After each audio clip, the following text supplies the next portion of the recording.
All That's so funny. right, we Joel is there are. with the little eye emoji. He's like, yo, when are y'all going live? What's up? What's good? We're here. We're Fashionably here, late, but here. but here. Aquí estamos. Is that something that you struggle with, Babin? Are you like late all the time? Or did that stereotype pass you? Oh, I think that stereotype passed me. I like to think I'm pretty on time, early, if anything. I feel Damn. like I need to you learn asked from me in you. advance because you're late. That part. I'm always late. I'm always late. I don't know what it is. I tell my friends at this point, I'm like, just tell me a certain time so I can actually be there earlier. Um, I don't know. I don't know. I'm It's always funny late. because the one time that we actually did meet up in person, you were actually late. God, Dios mío santo. I don't know. I can't get over. I'm trying to practice, but like the problem is that sometimes I feel like I have a lot of time and I'm like, oh, like, okay, I have like 30 minutes, 40 minutes, I'll be good. And Mhm. then algo pasa, I'm just slow. Quién sabe? I don't know. I don't know why I'm late. well, I don't well, have an answer. you were on time today though, which is impressive because at least for me, it's noon, so I already had time to process, go to the. I had time to poop. I had time to get coffee. I had time to do a lot. Like you're probably just waking up. You did not. No, I wake up at 5:30. I told you that. Still, I don't know if you kn Yeah, yeah, I got that my ass to the gym, I was there, did my workout this morning, came home, got together, y aquí estoy. I'm a whole productive ass woman, okay? well done. Ever since I quit my job, I don't remember last time I even used an alarm. Wow, do you like that though? Is it I freedom? love Is it. it Oh my god, liberating? I just wake up whenever I wake up. Yeah. So these days I wake up at like I used to Wow, do the 5 o'clock, go to the gym, journal, do all that mhm. stuff. Now I just wake up at like 9 and roll out of bed. Must be nice. Must be nice. Lord. Well, let's talk. Oh, real quick question. What does right now mean? Like someone, oh, I'm looking at the comments. Oh, people are like, right now, does that mean you're talking about like when you meet up with people? It's funny, a lot of people, Justin, what in the Twitch is going on here? Yes, this is LinkedIn Live, y'all. We're also What live in on the Twitch is YouTube. going on? We're also live on YouTube, but it's a monthly series that Odalys and I do.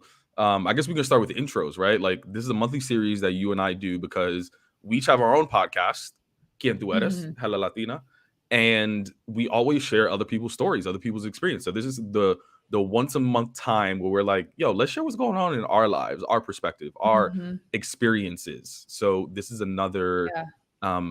episode of that, and this month it's an interesting conversation that we thought about. We're like, yo, it's Hispanic Heritage Month. It's Latino Heritage Month.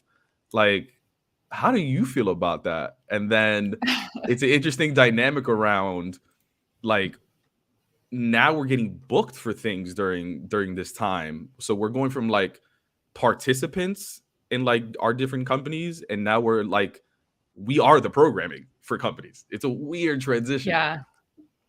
It's so weird. I think we were talking about too, and I'm curious what everyone's first Hispanic Heritage Month event was. So let us know in the comments. But I was telling Pavel, I'm like, I never really even went to a Hispanic Heritage Month before I started speaking at them. Like it's so weird to me because even at my last company, I mean, all my previous work experience has been like agency, small business. It was never celebrated. We never did anything for Hispanic Heritage Month. And it's not like we grow up, or I didn't grow up with my parents saying, yo, it's Hispanic Heritage Month. O sea, like, we talked about that too. Like, I celebrate the Independence Day of Honduras, which happens to be on the 15th of September, which is the first day. But no, I didn't grow up like celebrating Hispanic Heritage Month, and being in corporate now, I see how big of a deal it is. And it's interesting. Like, I don't like, how do you feel? Do you feel like it's dope, it's fire? Because sometimes I feel like it is such a cool month where we get to celebrate us, it's all about us. And then I also feel like is this low-key performative from like a company's perspective? Like, I don't know. I go back and forth because I genuinely love how much love our community gets this month. And I love that we're getting booked for stuff, that so many people are getting booked for stuff, that small businesses are kind of elevated at this moment. So I like love it, but I'm also like conflicted with how it comes off because it's not celebrated in the community. It's celebrated in like corporate spaces, I feel like.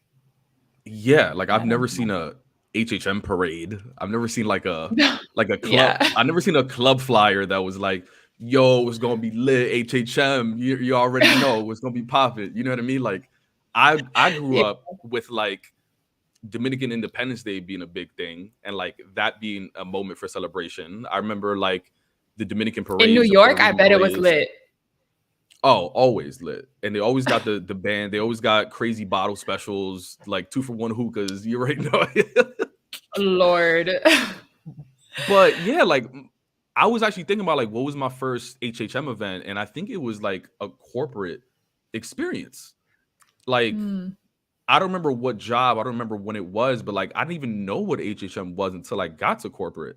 Like it took me so yeah. long to even understand that it's not even a month because I'm so used to like people having dedicated months, like Black History Month. There's even like Pride Month. Right. But like even the fact that we're like the 15th to the 15th, like it took me a while to even like understand the history behind it. But Mm, I struggle with HHM just like I struggle with like even the word Latino or even the word Hispanic. Like again, I didn't grow up using that word. No one ever asked me like, "Yo, what are you? Where are you from?" And I'm like, "Oh, I'm Latino." I've never said that. I've always said I'm Dominican. You know what I mean? yeah. So I see the power in like bringing us together under like a word or like a group or a self identifying. Like I see the power in coming together, but it feels very like it's so difficult to celebrate everyone together with so many different things, like so many different Oh, parts of our culture. Like did I tell you about my Honduras Trader versus, Joe's story? but tell me, please. I went to Trader Joe's and it said Hispanic Heritage Month on a little banner. And there was like Dia de los Muertos decorations everywhere, like little plants and like Dia de los Muertos, like little, what do you call them? Planters.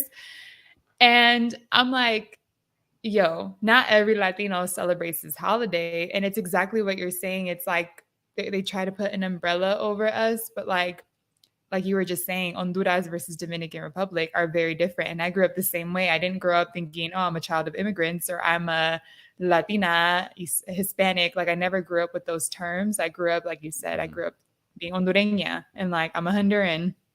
Went to school, I was a Honduran and I spoke Spanish like my Mexican friends. And that was it. That was all I knew. Mhm.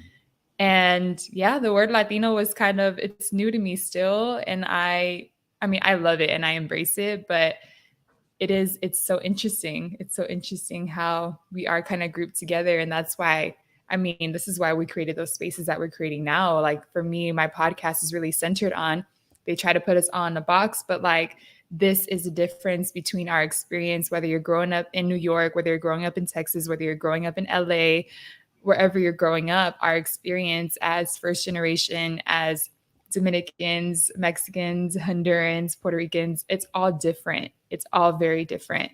And Yeah. everything affects everything. And that's what I'm trying to highlight. But you're so right. During this month, it does feel like it's sometimes it's trying to like bring us all together. But like, I didn't grow up listening to mariachi music. So like, I don't really vibe with it as much. You know what I mean? Like I didn't, Yeah. it's just so interesting. It's interesting. Well, it's interesting because Dia de la Muerte, for example, and even like a lot of the things you're talking about, obviously like very Mexican focused.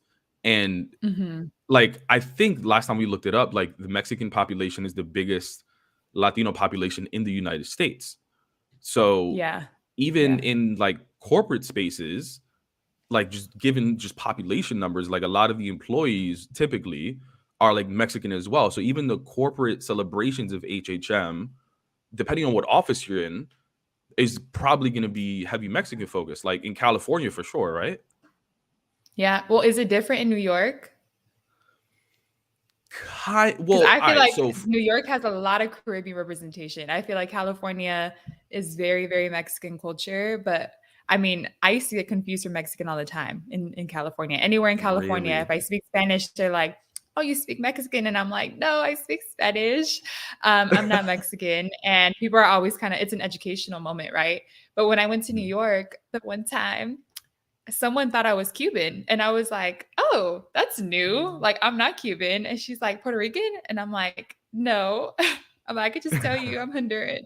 Like, but it's interesting because depending where you're at, you get mistaken for different things, you know? Yeah, It's yeah, very it's a lot heavier interesting. on the Caribbean side, in New York. But I think that's really interesting though, because like your corporate celebration of HHM is probably going to be reflective of like the population, the Hispanic or Latino population that is present there as well. So like in New York, all the ERGs that Yeah. I've been a part of like was a little heavier on the Dominican Puerto Rican side. So I felt a little bit more like seen and heard and well received as far as like the input for those celebrations. But when you ladder it up to Yeah. like a national ERG event or a global ERG event, I think it was like less of that.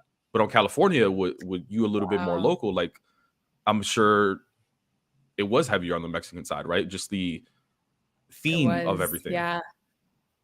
The theme of everything. And I mean, even in school, I mean, for context, I grew up in San Diego, which is the border, right? Like it's so close to the Mhm. border of Mexico and California. And naturally, there is a lot of immigrant communities, and it is heavy in Mexican American culture. There's a big Chicano movement that happened in San Diego. It's really prevalent.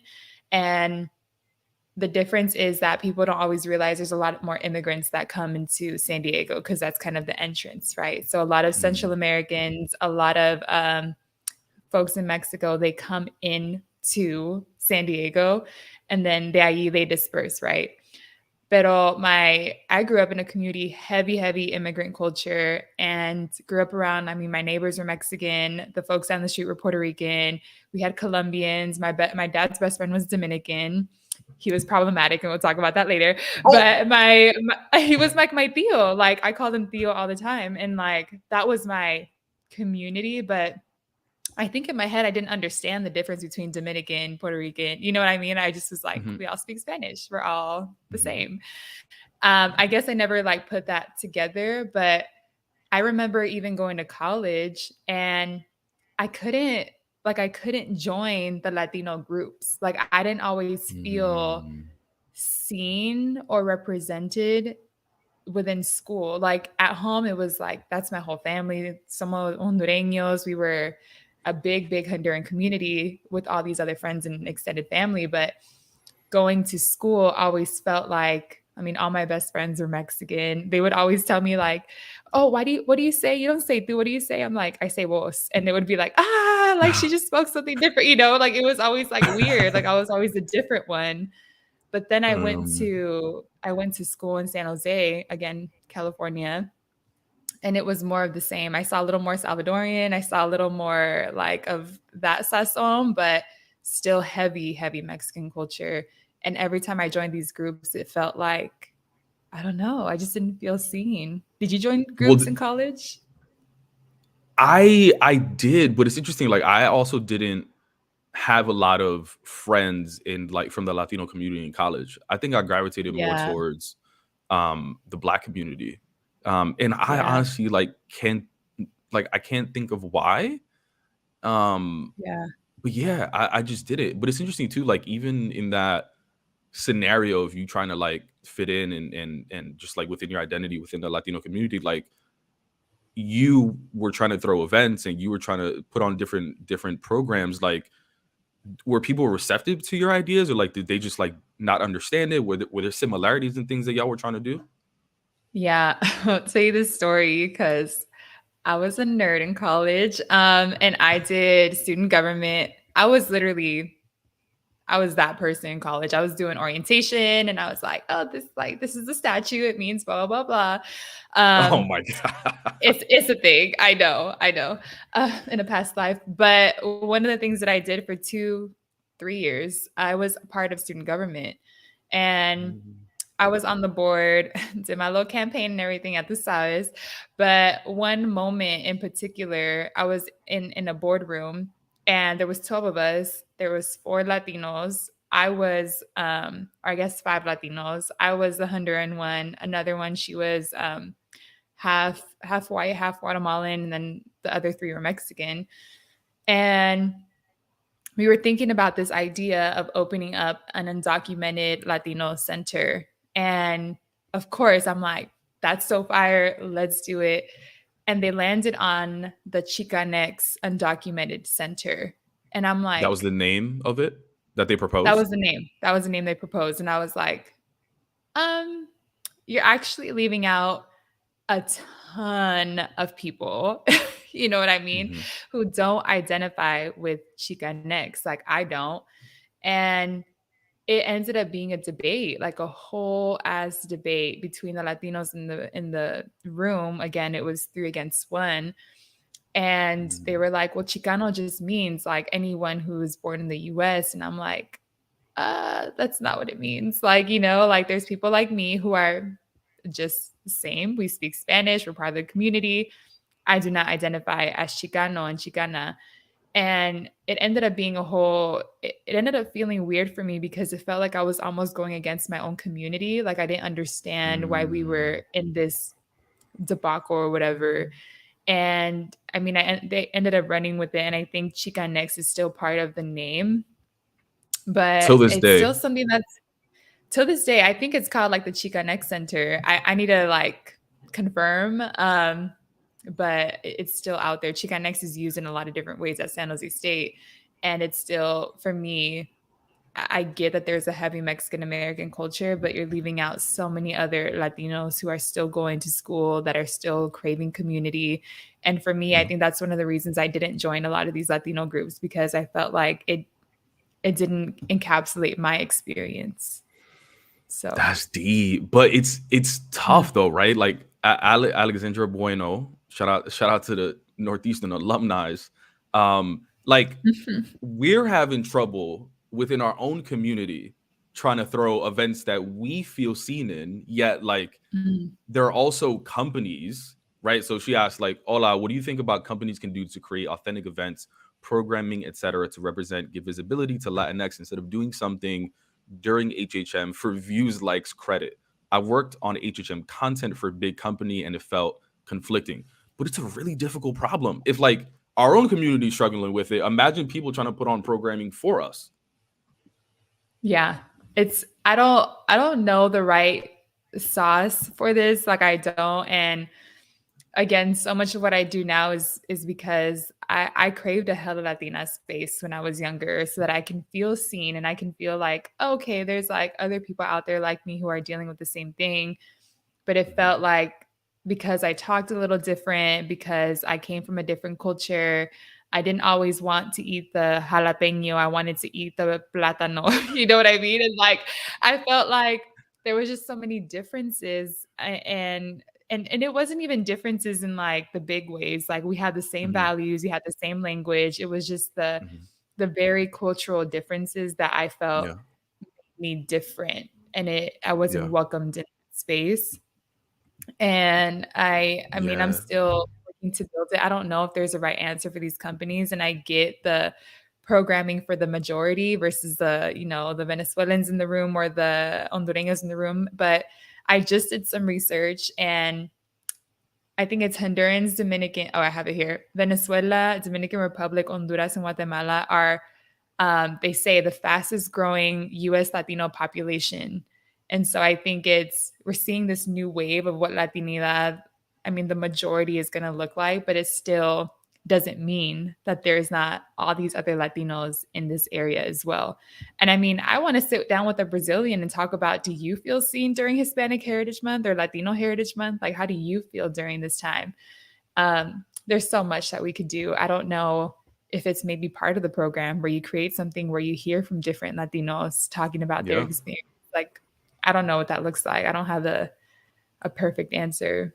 I think you just had a perfect answer right now. Like, I mean, what you were Oh, just saying, okay. I mean, what you were saying sounded like, yo, it's complicated. There's a lot of different cultures at stake.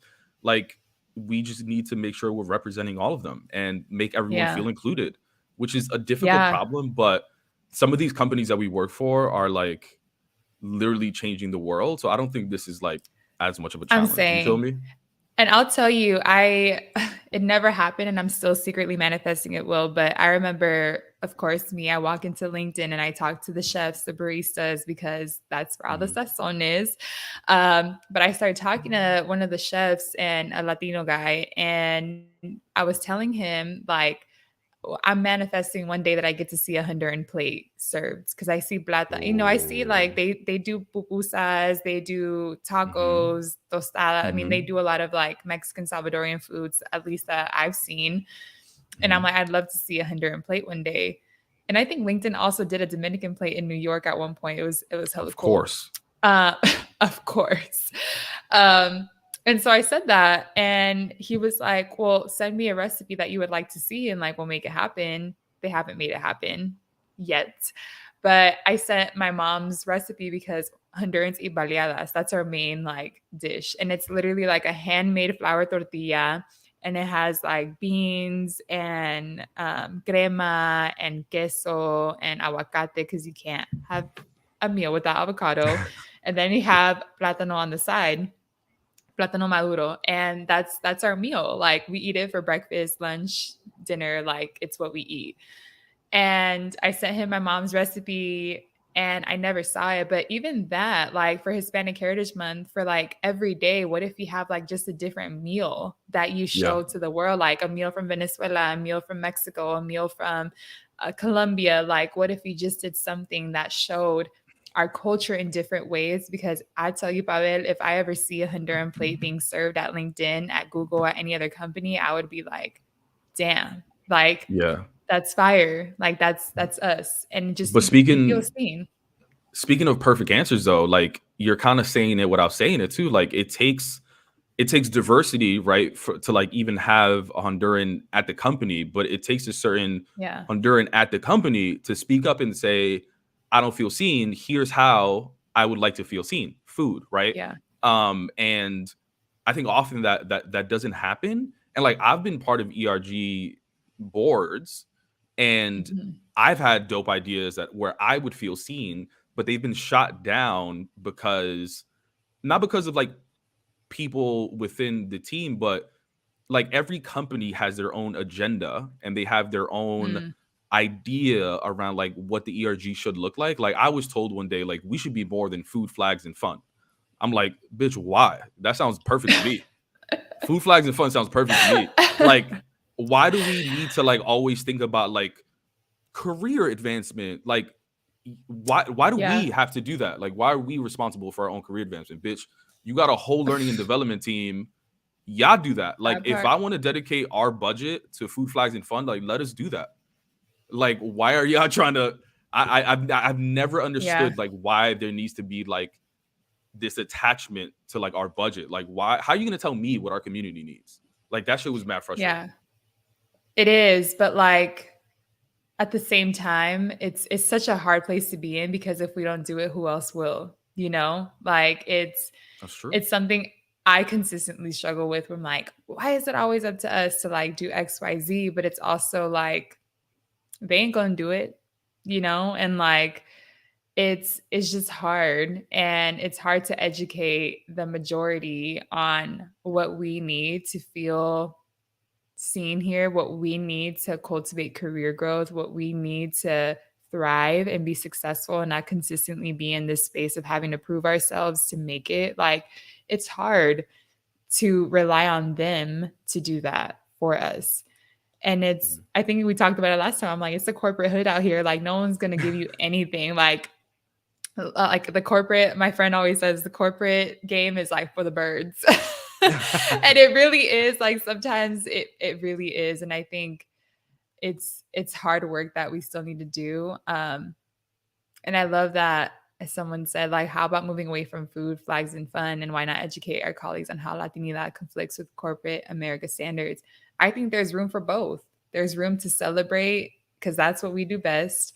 And there's also room to educate, and double whammy if you could do both at the same time, because Yeah. I don't know, there's ways to do it. I think that's the thing. It's like, why not do both? Like, why does it have to be so heavy on one of them? Yeah. Yeah. Um, Well, it's an interesting part too because you know the pro like now we're getting booked for Hispanic Heritage Month, and Yes, we are, sir. the funny part about that is like we're not doing food flags and fun. Like the content No. that we're What topics are doing. you doing, Pabel? Like, what are you getting hired for? In case anyone's listening and needs to hire for Hispanic Heritage Month. That's a big point. Yeah, yeah, yeah. No, great question. Well, because of the podcast, my podcast, Quintueras, a lot of what I talk about is authenticity in the workplace and redefining professionalism. And Hmm. that's what a lot of companies are booking me for. On one side, it's like people that look like me to inspire and empower them to feel like they don't need to assimilate anymore and they don't need Hmm. to continue faking it just to be successful. But part of the presentation as well is like for people that don't look like us to kind of like finally understand what it's like for us to work in some of these spaces, because a lot of the stories that are shared on the podcast, people are often like, I've never shared this publicly, but and talk about their experience. So it's Yeah. an opportunity to learn and empathize around what professionalism really is and unlearn what you've been talking about. Mm. And how much that affects us, right? Ugh, all the time. Yeah. But it's That's so been fire. and we'll get into some of the tips and tricks on like how we've even booked some of these and how people have started Mhm. reaching out to us. But before that, like what are some of the topics that you talk about and you're gonna book for? Mine are heavy on your story and telling your story. There's two parts to it, and I'm like, where's my pitch deck right now? Yeah, yeah. But no, one one side of it is really heavy on. It's part of what someone had said in the chat, but it's about educating the community, even our community and those that are allies, like educating them on this is what Latinidad looks like. I talk about all these guests on my podcast who have very, different identities and intersectionalities and experiences, lived experiences. And I talk about all of this makes up Latinidad. This is a tapestry of what Latinidad looks like. There's an undocumented experience, there's a first generation experience, there's an immigrant experience, there's an experience of being Afro Latina, Afro Latino, Indigenous, and there's an experience of being Asian Latina. And so I talk about all of these intersectionalities so that even folks in our own community, allies, anyone that's listening can know this is who you're serving and this is who you need to make space for. And it's really heavy on the storytelling. The other side of it is more introspective, where I help folks in the room kind of tap into their own story. One of the things that you told me about it when we did our episode together was I didn't know I even had a story until I came on here. And I think I ran with that. And it's been an inspiration source of mine because so many people don't realize they have a voice, they have a story, they have something to tell. And so my work is really centered on how do we get you to tap into who you are so that you can go out there and you Mm, can be a mentor, you can inspire other people, you can tell your story and let people mhm. know who you are. Because I feel like our community is really, I mean, at least for me, my parents were the type of parents that were like, you go out there, you just put your head down and you work hard and like people are gonna open doors for you. And Mhm. people have opened doors for me and I will never not give them credit for it. But I also feel like I had to learn how to step up and tell people who I was and ask people how to show up for me. You know what I mean?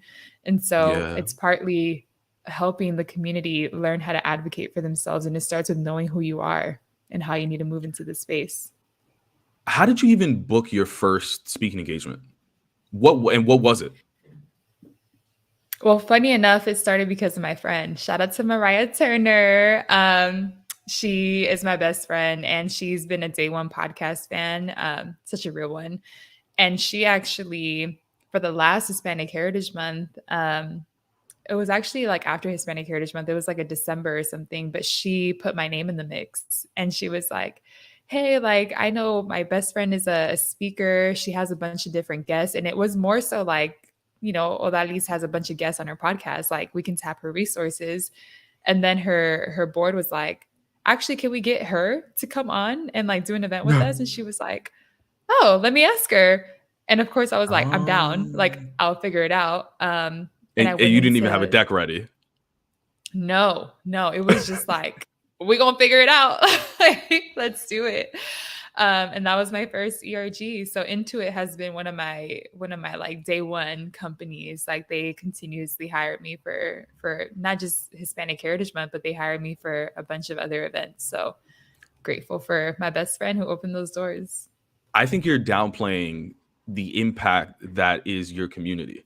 Like when I asked you how you Oh, booked no. your first event, Yeah. you instantly went to like, I have a friend that put me on. Meanwhile, the only reason your friend put you on is because you've created a dope community and podcast where people are comfortable enough to Yeah. share their stories. You've created this space and this platform where people are now seeing you, the value, and then recommending you. It's not because you got a friend. Where's that male energy at, Odalys? Whereas, oh my God, me and Pablo are talking about I need to channel my masculine energy sometimes. That's Yes. so funny. Yes. You But did no, that. Not your friend. You did that.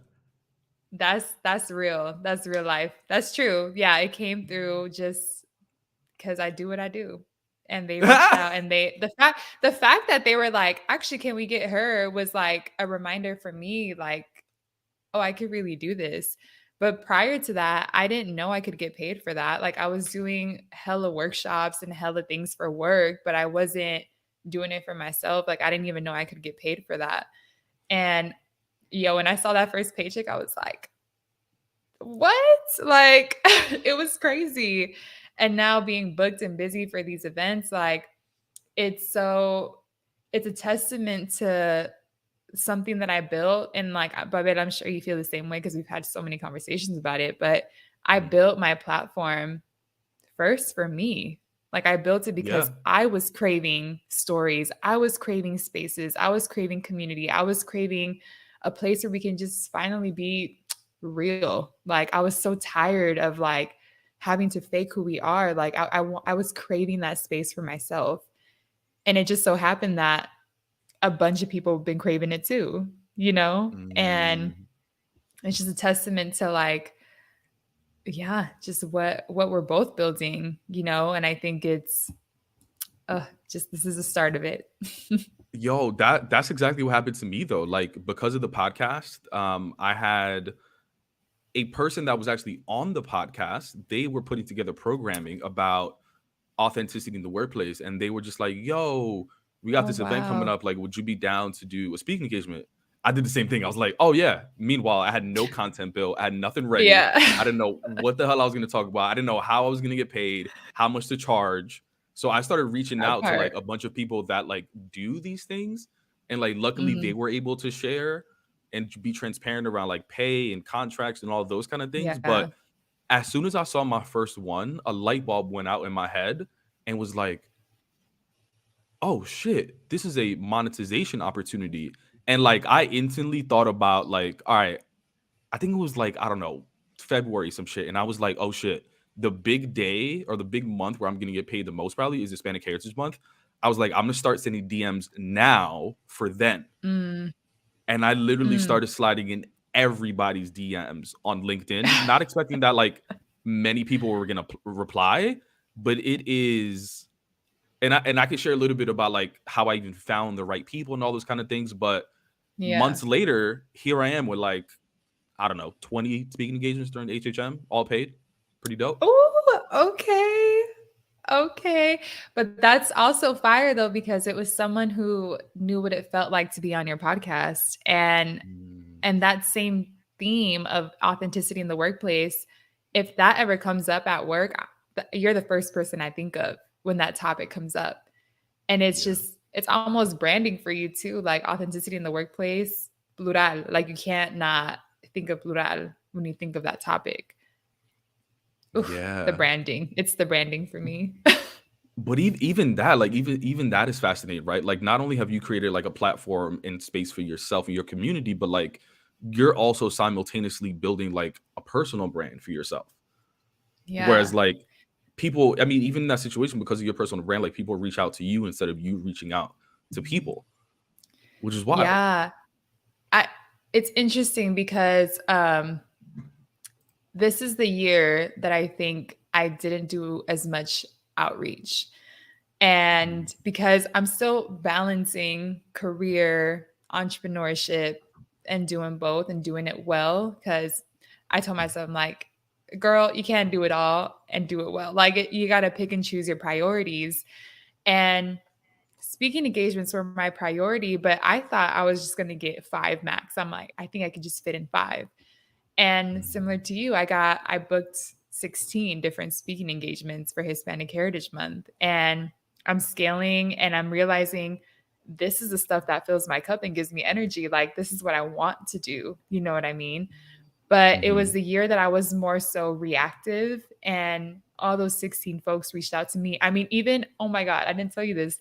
My cousin, who I haven't talked to in like years, since we were like 7, 8 years old, he like hit me up via email and he was like, Prima, I know we haven't spoken for a minute, but I love what you're doing on LinkedIn. Can we hire you for Hispanic Heritage Month? And I was like, oh, it's good, Efrain. Like, how you doing? Like, it was, we reconnected over it. Like, even that, like building community within your own family because of what you're building. Like, I'm like channeling my inner Pabel for next year because I want to be a little more proactive in like reaching out to these companies. But it's been such an affirming moment for me in my time with Latina that folks are reaching out to me and wanting to book my time, my content for what they're building.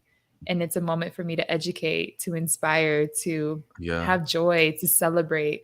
And it's just so rewarding. Like, I'm sure for you, it's so affirming to have this. For sure. And this comment I think sums it up for me at least. It was like that is the secret. Feed your soul, heart first, then everything else will fall into place. Trust the process, trust the universe. And it's true, Mm, right? Like everybody may not want to do speaking engagements, right? Everyone may not want to have a podcast, but everyone is passionate about something. I think mhm. everyone on the low, and it depends how much effort you want to put into it, but like everyone wants to have a personal brand. And the truth is that like even if we don't want a personal brand, like we already have a personal brand. Like I was just people going to say, per we have a brand. We have it. yeah, no Whether matter we're what. It may not working be on a it or good not. one. Mhm. Yeah. And your personal brand may be like you're lazy and nobody trusts you. That may be your personal brand. But Or that's the power though. Like, you get to control your brand. Like, that's the power of owning yeah. it, is that you control it versus it controlling you. You know what I mean? I'm like, you got to play the Yes. game. You got to play this system or else it's going to play you. Similar thing as your brand. Like, if you don't think you got a brand, we got to work on it because everybody has a brand. And it's about you controlling the story and you telling them, whoever them is, who you are and Yeah. what your story is, and not letting them make up all these things like you're lazy, you're this, you're that, you're whatever. Exactly. Tell me a little bit about like because you do personal branding, but I don't even know if you think about it like that. But like even like the different platforms where you think about sharing your story or other people's stories, like, and it's not just because you work at LinkedIn. Like I'm also very passionate about LinkedIn, and I feel like it's such an untapped source for views, engagement, and everything. Lord. Um, Hmm. like how do you think about continuing to build your personal brand in just like social media in general? Yes. I mean, for context, I used to do this work all the time. Like, I used to work for a small business and I was kind of created the role for myself, but I was trying to reach more first gen students, more Black and Brown students. And I was doing these workshops on personal branding and how to like tell your story, how to be on LinkedIn and how to like tell your story there. And LinkedIn is such a slept on platform. Like, Mhm. yeah, Rob, like it's totally untapped. But that's almost like I got to a point like this was years ago when I was like, man, no one's on LinkedIn. This is my opportunity to like be one of the Mhm. first people on LinkedIn and Mhm. maximize this potential. But now I'm at a point where I'm like, okay, it's so slept on. Our people got to be on here and our people got to be building their brand because it leads to so many opportunities. Like, I just got on Mhm. Telemundo. That happened through LinkedIn. I don't think people know that. This girl reached out to me from Telemundo. She was a talent person and she was like, hey, I see like all your work on LinkedIn and I see your work on the podcast. Like, it's amazing. We'd love to interview you for Hispanic Heritage Month. That's how it happened. All my speaking engagements, they were booked on LinkedIn. I'm Mhm. just like, yeah, this is such a powerful, powerful platform. And for me, it's Same. even just the algorithm of LinkedIn compared to other social media channels is so different. And I mean, I get made fun of all the time by my friends. They're like, "How are you on LinkedIn every day?" And I'm over here on Yeah, TikTok, yeah, and yeah. I'm just like, but it's a different platform where you get different type of content. I'm not trying to go on TikTok, or else I would go on TikTok. You know what I mean? Like, I'm trying to be on LinkedIn because that's where the impactful content is, and that's where the opportunity connects to your brand. So, Yes. I And a I lot mean, LinkedIn of was powerful for decision you, well, also, like, something you mentioned too, like, it's about, like, a lot of the decision makers, not that it's not that they're not on other platforms, they are, like, everyone has a fucking Instagram, but they're right? also checking LinkedIn as just, like, part of their jobs as well. The thing that I found is, Right. like, I slide in a lot of DMs, so it's interesting, like, the people that I also slide in their DMs, this is a story that I made up. I don't know if it's true, but I'm just like everybody's sliding in their DMs on Instagram. This person has like hundreds of Um, thousands of followers on Instagram. My DM is gonna get lost in the sauce. You feel me? But on LinkedIn, right. since people don't use it as much, I'll bet you I'm one of a handful of people that DM this person on LinkedIn. My DM is gonna stand out more on LinkedIn than it is on Instagram. And Uh-huh. typically it Mhm. does. Like I've DM'd the same person I've DM'd multiple people on Instagram and LinkedIn. Most often it gets opened and responded to on LinkedIn because not as many people hit them up on LinkedIn. Because again, Yeah, it's an untapped it's not like resource. congested with content. It's not. Yeah, I Yeah. same thing. A lot of my guests that I reach out to that are like, "Oh my god, I want to get them on my podcast." I hit Mhm. them up on LinkedIn because I just know they're not going to look at me on Instagram. Like I don't even try Instagram. I'm like, I'm Yeah. going to go straight to LinkedIn. We're giving y'all all the tips because this is such a powerful tool, and if you use it right, man, it could be such a game changer. Like for you, Something when did you join yeah. LinkedIn? Oh, probably in college.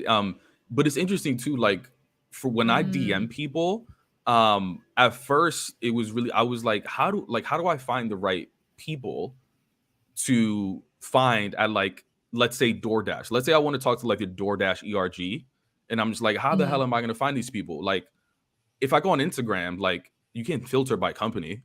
You know what I mean? Like you can Yeah. literally go to the DoorDash page, you can see employees there, you can see if you're connected to them. But this is a tip. You can also filter by like specific titles. And what some people do in their titles when they're an ERG lead, they put it in their title. So you can literally filter for ERG. Mm, Like I look filter for at words you. like ERG, BRG, resource group. I also filter for like Latina, Latino, Latinx because, or I just Mhm. filter for Black because typically, even if they're not part of an ERG, they've probably been part of a resource group in college and high school. So those words are just going to pop up in their profile. And even if they're not in the Right. ERG, they may know somebody that is in the ERGs Who just because they're is part of the community. You know what I mhm. mean? So how I that's kind of like how I start filtering out for people and start Yeah. building those relationships on my end. Yeah. I asked you why when you created your profile because I'm always curious because I created mine in college, but I didn't capitalize on it until later in my career. And what's crazy is that my podcast, like we're building these platforms, we're building our own brands, like with my podcast, it's also led to career opportunities too. And like the big reason that I got hired, my manager told me like you have content experience and that's what I'm looking for. And I mean, my podcast has also opened those types of doors as well. Like it's opened the career doors, but it's also opened the opportunities of like being hired by ERGs. And I just think it's a slow like My build to headphones went out. capitalizing I'm sorry. on. Oh, you're good. Can you hear me? What is happening? No, we lost Pavel. ¿Estás ahí?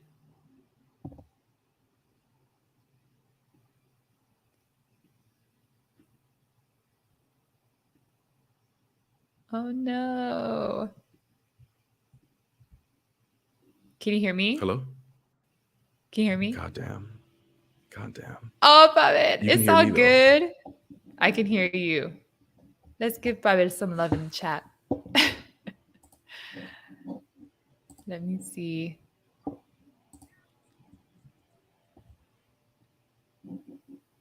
Yeah, we can see Um, you and hear you.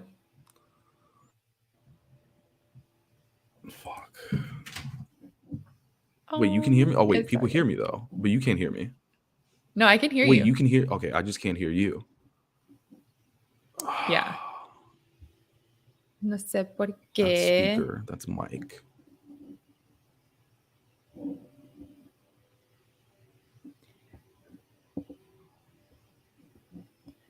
Yeah, we can hear. Pabel can't hear me, but I can hear him. I wish we had like a little commercial, like we're having technical difficulties. Let me see. Let me bring him back. Can you hear me now? I can't hear you. Oh. All right. I'm Give me sorry, a y'all. second. I'm really sorry.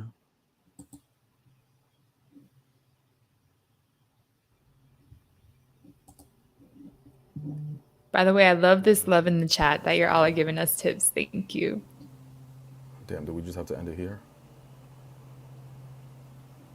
That's okay with me. We We just have can to end end it it. here. We can end it. Refresh All and right, rejoin. y'all. We're I gonna still can't we're hear gonna you. come back soon. Let me see if I can help him.